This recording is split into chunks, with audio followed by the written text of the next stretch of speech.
அளவிலான் பாண்டா. புருமாயாஜால மூங்கில் காட்டில் ஒரு பாண்டா வாழ்ந்து வந்தது. அதை உங்கள் சட்டை பையில் சுமந்து செல்ல முடியும் அளவுக்கு மிகச் சிறியது.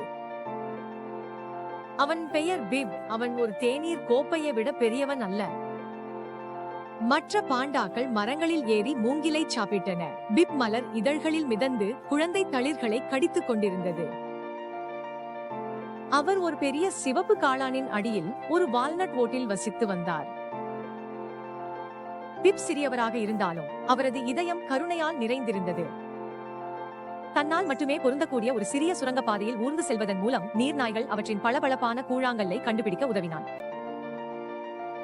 ஒரு குட்டி பறவை சோகமாக இருந்தபோது பிப் அதை உற்சாகப்படுத்த மிகவும் முட்டாள்தனமான பாடலை பாடிக்கொண்டிருந்தது. பிப்பின் மகிழ்ச்சி அவனது அளவை விட பெரியதாக இருந்ததால் விரைவில் முழு காடும் சிரித்தது. ஒரு நாள் மரங்களின் வழியாக பலத்த காற்று வீசியது. பெரிய பாண்டாக்கள் தாங்கின, ஆனால் பிப் ஒரு இலை போல மேலே பறந்து சென்றது. பிப் பிப் பிப். அவரோ காட்டுக்கு மேலே மிதந்த போது அனைவரும் அழுதனர்.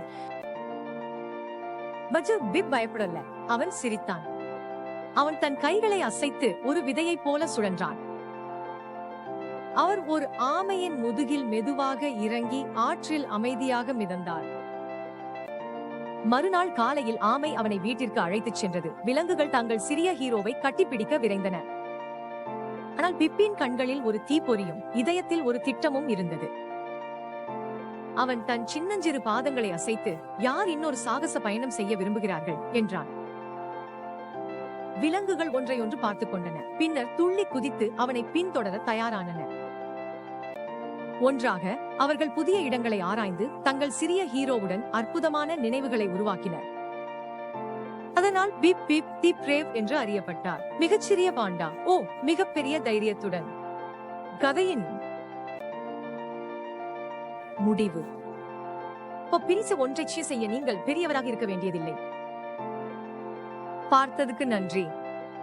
இந்த கதை உங்களுக்கு பிடிச்சிருந்தா லைக் பண்ணுங்க, ஷேர் பண்ணுங்க, சப்ஸ்கிரைப் பண்ணுங்க. இனிய இரவு, இனிமையான கனவுகள்.